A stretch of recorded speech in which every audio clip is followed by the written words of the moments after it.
hands of Stephon Diggs would have had them into Patriots territory. Could have put the Bills in field goal range with one timeout in their pocket instead. The Pats hold on to win it 29-25. As Josh Allen would put the ball on the ground shortly thereafter. Snaps a streak of 17 straight games without at least 28 points scored. It's been an entire season of games, and the Patriots had not seen north of 28. They put up 29 on the Buffalo Bills and steal a win at home. Win number 300 for Bill Belichick, just the third member of that historic club. Don Shula, George Halas, and Bill Belichick. All 3 Bills plus. He just broke my hand, but that was good. Hopefully your hand's all right. You just got, obviously, every teammate congratulating you. But let's go back to that play to Gesicki. What'd you see that allowed you to get that game-winning touchdown? Yeah, I mean, we've run that a lot in practice, and it's come up in a game, but that was the perfect look. Safety was cheated the other way, and I gave it to Mike, and we practiced that. You know, in off-season, we were just talking about that. Off-season program, OTAs, and training camp, so it's pretty cool. How challenging is that spot where Buffalo regains the lead under 2 minutes, and then the timeout situation? You didn't have any down there down the stretch. Yeah, we wanted it that way. I mean, they were talking about if we get the ball back, I was like, we're going to go down there and score. So really excited about that. Offensive line gave me a lot of time all day. Love those guys. They take a lot of scrutiny, but they're doing a great job. We saw a level of efficiency and production, Mac, in this game that we haven't seen from you guys this season. What was different? O'Brien. He did a great job calling a good game and being aggressive and using things that I did in college that I really like, so I really appreciate that. Lastly, Mac, how do you guys build on this?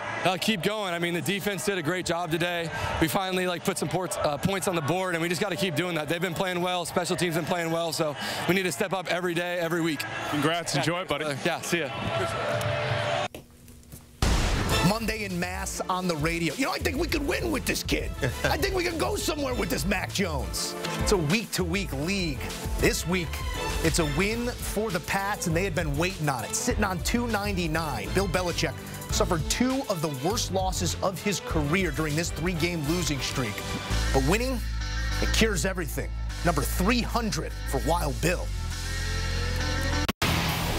Back in studio with the 2-time champ, Bryant McFadden. B-Mac, it's any given Sunday out there. Any team could sneak up and beat another. The preparation, the execution for the last, I don't know, month plus has looked horrible for these Patriots. And here, they take a Buffalo team that we expected to take that next step forward, and they give them trouble throughout the day. I mean, this was not a we snuck up late on them. They dominated the flow of this ballgame. What did you see between these two, and how do you explain what Buffalo was unable to do here on Sunday? I think first and foremost, Joe, hats off to Coach Bill Belichick, as you mentioned, reaching the 300 mark in his coaching career in regards to wins. So hats off to him and his entire prolific coaching career and counting. And then hats off to the entire staff in today's matchup for the New England Patriots. As you mentioned, Joe, you talk about a team that has been pretty much known as the homecoming opportunity for opposing teams, because every team they faced off against this season, the majority of them have dominated them on both sides of the football. In comes a perennial powerhouse in the AFC, clearly in the AFC East, in the Buffalo Bills. And Mac Jones outperformed Josh Allen. The New England Patriots, in totality, outperformed the Buffalo Bills. And it's safe to say the Bills, they were on borrowed time, because we've been seeing these inconsistent starts, inconsistent flows throughout their ball game, and they've been finding ways to win. We saw that last Sunday night against the New York Giants. They found a way to squeak one out, literally. Well, they weren't able to squeak this one out. I mean, the New England Patriots played like this was a championship ball game. They played this. Everything was on the line for them. And as you mentioned, Joe, needing to play this game the way they did, it's safe to say they kind of saved their season a little bit from having one loss to having one win to 2 wins, and now you got to take it week by week. But this was a huge win for the New England Patriots, and another disappointing type of display of football for the Buffalo Bills. Yeah, I'm not sure what it indicates in the long term here for the Patriots, but all of their problems were short term. Their quarterback's performance. I mean, you had the local media going at Coach Belichick, sitting on 299 for a few weeks, asking for change there. Maybe this will quell some of those requests here. But as you said, Mac Jones outperforming the quarterback on the other side here. It was Josh Allen's moment to forget again with the turnovers, but Mac, 25 of 30, 272, and 2 touchdowns. Yep. The last 3 weeks, he had no touchdowns and 7 turnovers. How do you explain something like that here for the quarterback of the Patriots? Is this really Bill Belichick never letting go of the rope here in coaching his football team? And one thing I like, you know, in regards to Mac Jones, he played with a lot of confidence today. You know, when you look at Mac Jones throughout the season so far before today's matchup, you saw a guy that was disoriented on the sideline, clearly frustrated, not in rhythm, you know, having issues with the play calling or the execution or the lack thereof. In today's matchup, he played with confidence from the first quarter through the entire ball game, and he was precise with his decision. You talked about 25 of 30, 272 yards, 2 touchdowns. He almost averaged a first down per throw, 9.1 average throwing the football today. So they're very, very aggressive, and they protected him extremely well. Surrender only 1 sack in today's matchup. And this is the Mac Jones that we thought we would see consistently in a New England Patriots uniform. Remember his rookie year, showed flashes here or there. Last year, clearly a debacle. And then this year so far, before today's matchup, he was kind of going in the wrong direction. In comes the Buffalo Bills. And for the second straight week in a row, I think it's safe to say,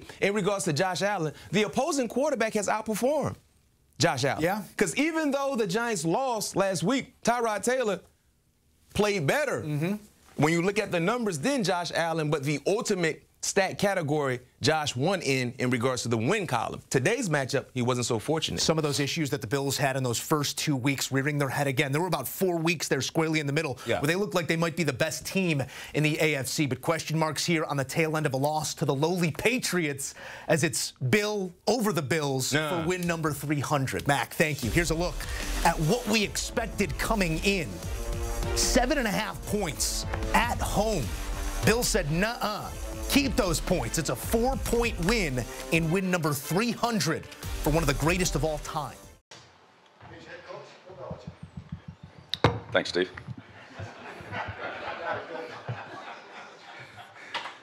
A good win for us today. You know, a good team victory. You know, had a lot of contributions from all 3 units: offense, defense, special teams. There's, you know, a lot of good football. Obviously, you know, Buffalo's very good team, quality team, very explosive. So, you know, came down to the last handful of plays, and you know, fortunately this week we were able to make them. So,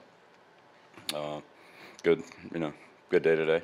Still got a lot of work to do, things we can do better, but it's good to have those results. So,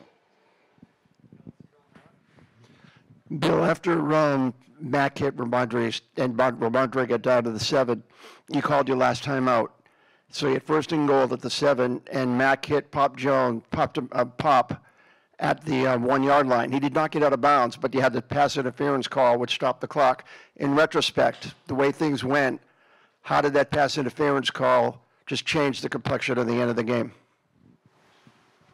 yeah, well, I mean, it is what it is. Kind of the same thing happened at the other end, you know, the penalties. I mean, look, there were flags, there were no flags. They picked them up, they threw them late. You know, I don't know. But, yeah, there's defensive penalties, it stops the clock. That's what it is. So, you know, when you're on defense in those situations, penalties are never a good thing. And, you know, we had them, they had them. Helps the offense.